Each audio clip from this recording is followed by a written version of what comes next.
Hello viewers, welcome to Route to Success YouTube channel. Last classல exercise 3.7ல உள்ள second problemல உள்ள first subdivision பார்த்தோம்.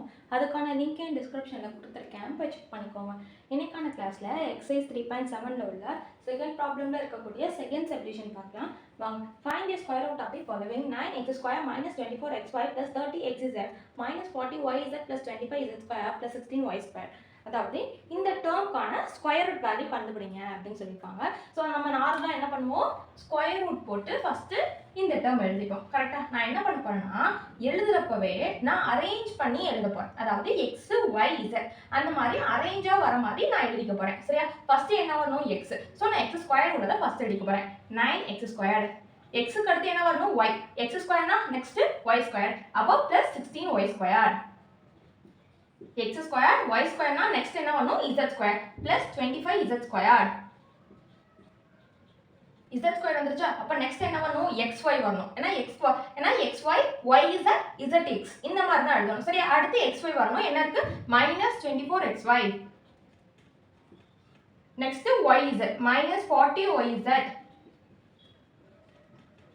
next xz plus 30xz. ஓகேவா? எழுதியாச்சா? இந்த டேர்ம்க்கான value தான் நம்ம இப்போ கண்டுபிடிக்க போறோம். நான் என்ன சொல்லியிருக்கேன், எப்போதுமே ஸ்கொயர் ரூட் கண்டுபிடிக்கிறதுக்கு முன்னாடி இந்த இவ்வளோ பெரிய டேர்மா இருந்துச்சுன்னா, அதாவது டேர்ம் பெருசா இருந்துச்சுன்னா அதை எவ்வளோ தூரம் சிம்பிளிஃபை பண்ண முடியுதோ அவ்வளோ தூரம் சிம்பிளிஃபை பண்ணி நம்ம சால்வ் பண்ணோம்னா நம்மளுக்கு ஆன்சர் ஈஸியாகவும் சுலபமாகவும் வரும். சரியா? அப்போ ஃபர்ஸ்ட் நம்ம என்ன பண்ணிக்கலாம், இந்த டேர்மை முதல்ல எவ்வளோ தூரம் நம்மளால சிம்பிளிஃபை பண்ண முடியுதோ அவ்வளோ தூரம் சிம்பிளிஃபை பண்ணிக்கலாம். பாருங்க, ஸ்கொயர் ரூட் ஆஃப் 9 எப்படி எழுதிக்கலாம், 3 ஸ்கொயர்னு எழுதிக்கலாமா? 9 3 ஸ்கொயர்னு எழுதிக்கலாம். பக்கத்தில் என்ன இருக்கு, x ஸ்கொயர் இருக்கு. அப்போ இதோட பவரும் 2, இதோட பவரும் 2. அப்போ நான் என்ன பண்ணிக்கலாம், 3x ஹோல் ஸ்கொயர்னு எழுதிக்கலாமா?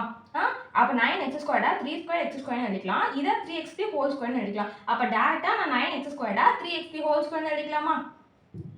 3x whole square plus next இருக்குது 16y ஸ்கொயர். 16 எப்படி எழுதிக்கலாம், 4 ஸ்கொயர்னு எழுதிக்கலாமா? 16 4 ஸ்கொயர்னு எழுதிக்கலாம். பக்கத்துல y ஸ்கொயர் இருக்கு. இப்போ இதோட பவரும் 2 தான், இதோட பவரும் 2 தான். நான் என்ன பண்ணிக்கலாம், 4y ஹோல் ஸ்கொயர் நான் மொத்தமா எழுதிக்கலாம். அப்போ இந்த டேர்ம்க்கு பதிலா நான் என்ன எழுதிக்கலாம், 4y whole square plus 25z square. 25 நம்ம எப்படி எழுதிக்கலாம், 5 ஸ்கொயர்னு எழுதிக்கலாம். அதே மாதிரி பக்கத்துல என்ன இருக்கு, z ஸ்கொயர் இருக்கு. ரெண்டோட பவரும் ஒண்ணா இருக்கனால 5z ஹோல் ஸ்கொயர் எழுதிக்கலாம். கரெக்டா? அப்ப நான் 25z ஸ்கொயருக்கு பதிலாவே டைரக்டா நான் 5z ஹோல் ஸ்கொயர் எழுதிக்கலாம். ஓகே.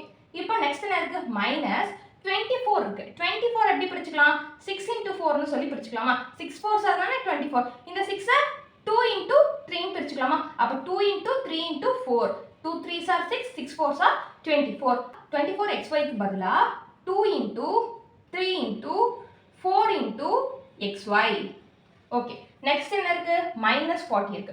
40 எப்படி பிரிச்சுக்கலாம், 10 into 4 னு சொல்லி பிரிச்சுக்கலாமா? 40 10 into 4 னு பிரிச்சுக்கலாம். 10 2 into 5 னு பிரிச்சுக்கலாம். கரெக்ட்டா? அப்ப 10 2 into 5 னு பிரிச்சுக்கலாம். பேலன்ஸ்ல 4 அப்படியே வரும். அப்ப இத பாருங்க, 2 5s are 10, 10 4s are 40. அப்ப 40 2 into 5 into 4 னு எழுதிக்கலாமா?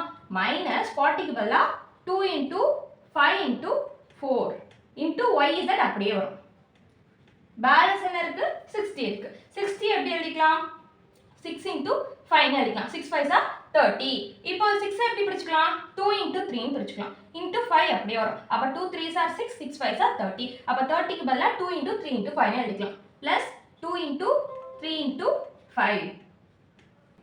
இப்போ ஸ்கொயர் ரூட் ஆஃப் பாருங்க 3x whole square plus 4y whole square plus 5z whole square. இங்க பாருங்க, minus 2 into இங்கே எனக்கு 3x இருக்கு, இங்கே எனக்கு 3 into xy ல x இருக்கு. அப்ப 3 x சேர்த்து நான் 3x னு எழுதிக்கலாமா?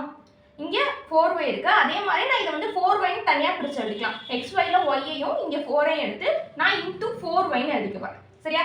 3x 4y இங்க வந்திருக்கனால என்னோட ஃபார்முலாவை பேஸ் பண்ணி நான் 3x 4y னு நான் தனித்தனியா 3 into 4 into xy தனித்தனியா பிரிச்சு எழுதிட்டேன். அதே மாதிரி நெக்ஸ்ட் ஸ்டெப் பாருங்க, minus 2 into 5 into 4 into yz னு இருக்கா? எனக்கு 5z இருக்கு. அப்போ 5 ஐயும் z ஐயும் சேர்த்து நான் 2 into 5z னு ஃபர்ஸ்ட் நான் எழுதிக்க போறேன். நெக்ஸ்ட் 4 உம் y உம் இருக்கு.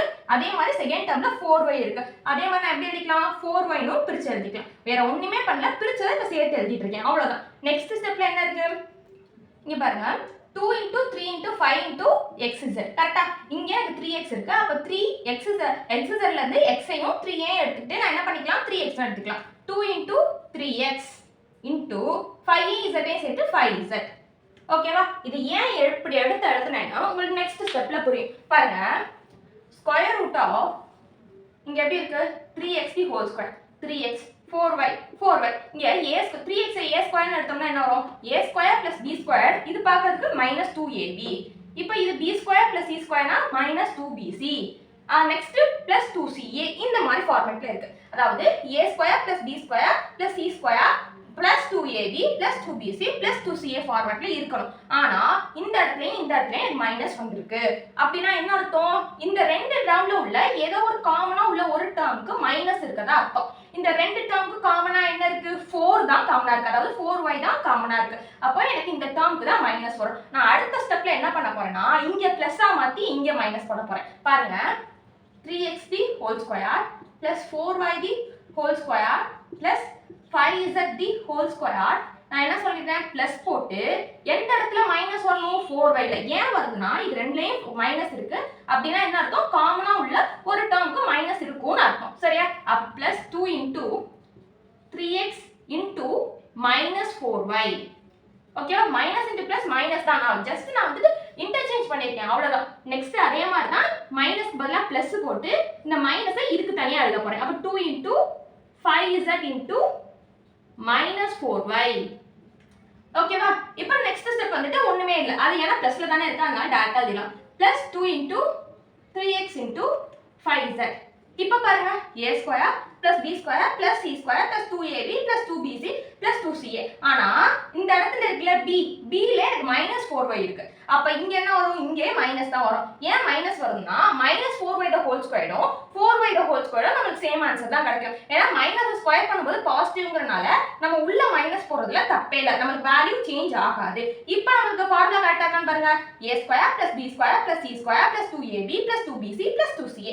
கரெக்ட்டா இருக்கா a square + b square + c square + 2ab + 2bc + 2ca ஓட ஃபார்முலா என்ன a + b + c the whole square அப்போ ஸ்கொயர் ரூட் ஆஃப் என்ன formula a + b + c the whole square a என்னது 3x plus b என்னது -4y plus c என்னது 5z the whole square இப்போ நம்ம root எடுத்தோம்னா ரூட்டும் ஸ்கொயரும் கேன்சல் ஆகும் பேலன்ஸ் நமக்கு என்ன வரும் 3x இந்த minus into plus -4y plus 5z ஓகேவா அவ்வளவுதான் இந்த ப்ராப்ளம் ஈஸியா சால்வ் பண்ணி வச்சு பாருங்க இது ஒண்ணுமே இல்ல ஜஸ்ட் நீங்க வந்துட்டு நல்ல கரெக்ட்டா சிம்பிளிஃபை பண்ணாலே போதும் அவ்வளவுதான் இந்த ப்ராப்ளம் எப்படி போட்டேன்னு புரிஞ்சுதா தேங்க்யூ வியூவர்ஸ் இன்றைக்கான கிளாஸில் எக்ஸசைஸ் 3.7 உள்ள செகண்ட் ப்ராப்ளமில் உள்ள செகண்ட் சப்டிஷன் பார்த்தோம் நெக்ஸ்ட் கிளாஸில் தேர்ட் சப்டிஷன் பார்க்கலாம் அதுக்கு நம்ம யூடியூப் சேனலை சப்ஸ்கிரைப் பண்ணிக்கோங்க